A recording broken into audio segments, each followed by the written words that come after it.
Davy Hite. Davy, how was your practice? Well, actually, my pre-practice last weekend was pretty good considering the conditions. So I felt pretty good. But then yesterday was a little disappointing, to be honest with you. But it's supposed to turn cold again, so maybe maybe I'll be able to catch those fish that bit when it was cold last weekend. So did you go back through the same area just checking yesterday, or were you looking for new areas? I did a little of both. Okay. I did a little of both. It's just so important here to try to start in the right area because it takes you so long.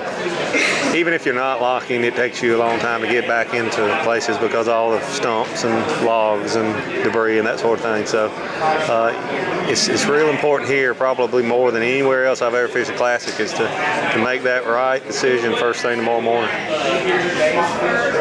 I've heard a lot of the guys say that the fishery has changed. Have you seen changes, and if so, what would they be?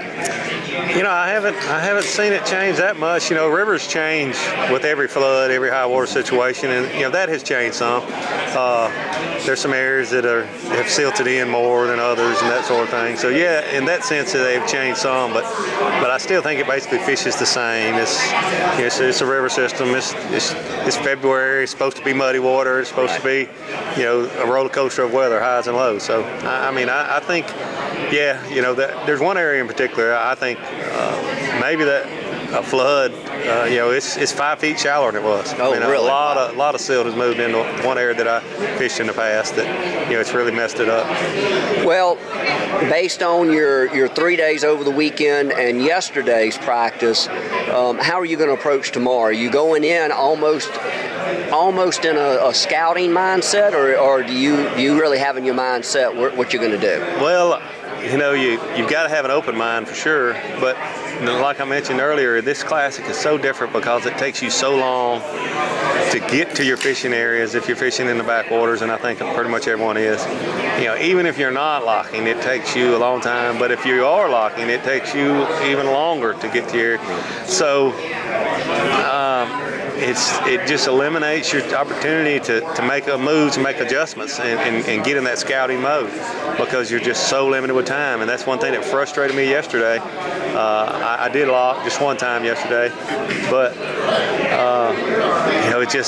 it was 12 o'clock before I turned around, and heck, you had to leave to go to lock at 1. So it's just really, really frustrating that you better make those first couple moves be right, or you're going to eliminate yourself. You can't win the tournament tomorrow, but you could lose it, and it's going to happen. It's what happened to me in 2009. Right. Well, now we talked Monday, and we talked a little bit about fishing pressured waters. Obviously these guys are the best in the world. What's going to be the key if you get back into your area and there's a number of these guys who are fishing the same waters? If that area is small, I think you could be done. Really? I really do. It all depends on if fish will continue to replenish. Because you put a couple good fishermen in a small backwater scenario, they're going to catch those fish in there. They're going to definitely catch them after a couple days.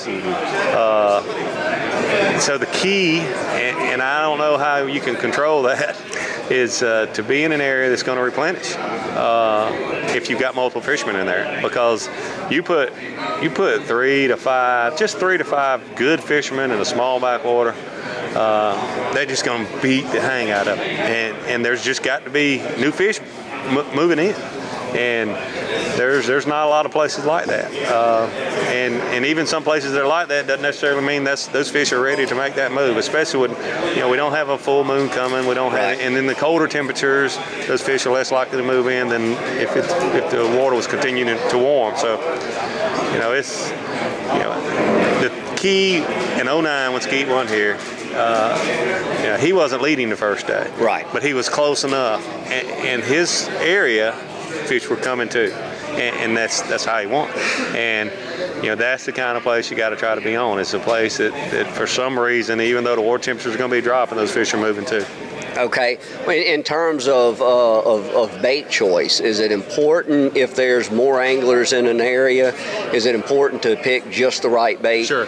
I mean, that'll be key if you had to fish around other fishermen, is to try to find a bait and a presentation that they're not doing and they're not duplicating, and that the fish won't. And that's what happened this past year when I won the tournament in Alabama. There were a lot of fishermen around me, and I had a bait I had a tremendous amount of confidence in, and that everybody around me was throwing baits very similar, but not the same. Okay. And confidence when you're fishing around other people is tremendous also. And I had both of those and was able to win in a crowded scenario.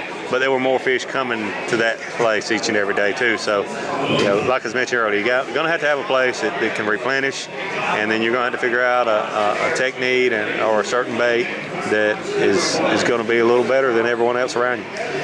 With the backwater scenario, with the difficulty getting in and out, the potential that there could be fishermen in your area, is this classic, does it stand to be more difficult than a classic on a reservoir where you can make that move? Absolutely. There's very, very few tournaments, and I think a lot of guys, especially if you're not, most of these guys they're used to fishing 3 and 4 day tournaments.